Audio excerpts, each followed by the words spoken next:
Hi, I'm Manda McKay. I'm a professional artist, and I'm making these videos of creativity tips to help people become more creative, more in tune with their creativity. For this video, I'm going to be talking about the concept of perfection and whether it's even something worth striving for. And of course, it does depend on what your creative practice is, what your specific art is. And of course, if you're just starting out with a new form of art or a new creative hobby, you're probably laughing at the concept that you could even think about perfection because, like I said, if you're just starting out, you probably have a little bit of a learning curve and a practice curve to get to that point.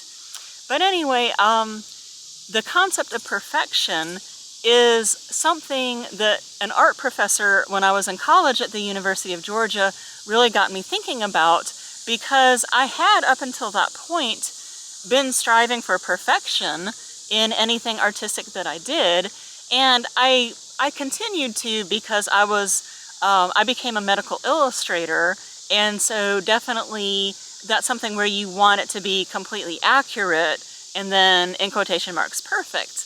But even so, the comment that the professor made really affected me and had me thinking about things differently. But what he said was, he talked about the flaw through which the viewer could enter the painting. One of my classmates had been working on a painting, and there was something that she felt like she just couldn't get right, and that it was just like this glaring mistake in the painting. And basically he was saying that that wasn't necessarily a bad thing. Like I said, he called it the flaw through which the viewer could enter the painting. And he said that sometimes perfectionism, like having something that was perfectly done, depending on the context of course, might actually just kind of put a wall up between the art and the viewer. So it got me thinking when he said that about several years earlier, where I had been really into correct grammar, and was when I was like 12 and 13 years old. I don't really worry about it so much anymore, but I was really into making sure that my grammar was correct at all times for whatever reason. I don't even necessarily remember why, but I thought about it, and I thought how a lot of my favorite songs, including during that time period where I was so into grammar, contained incorrect grammar. For example, they might have had a double negative. And not only did it not interfere with my enjoyment of the song, but it kind of helped me think about the song in a different way, and maybe even relate to it in a different way. If the singer was intentionally using double negatives, then maybe he was trying to not seem like he was too stuffy and uptight, but trying to seem a bit more relatable.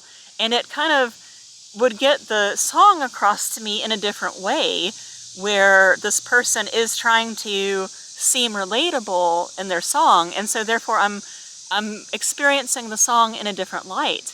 And so when the professor said this, and I thought about this, how I had been even at the height of my grammar police phase, he was right. Those flaws did help me enter the song, and help me like the songs better. So it's something that I come back to over the years, and now I'm predominantly an oil painter, and I'm pretty advanced, but honestly, I can never quite achieve perfection. I often feel like I'm so close, and then there's always something that I feel like I just can't get it right. And my paintings tend to be very detailed, and so I think that just having a few details that I just couldn't get to look right, maybe they get lost in the mix, but with all the other details that I maybe feel like I was able to achieve exactly what I wanted. But I do think about this concept of having the flaw through which the viewer can enter the painting, and that helps me think that maybe it's not such a bad thing, and that just move on if I do have some small mistakes that I don't necessarily want.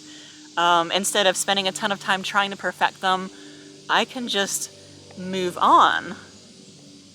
And so having perfect artwork can sometimes seem almost sterile, It can sometimes seem a bit alienating.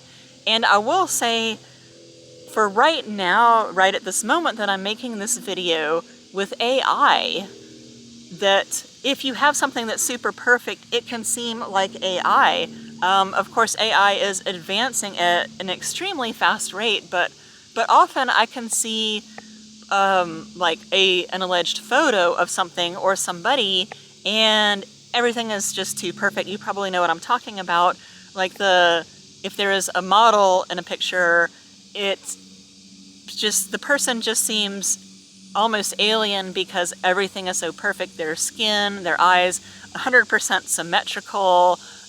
You know, nobody's face is really symmetrical from right to left. So having it perfectly symmetrical can kind of be a giveaway right now that what you're looking at was created with AI.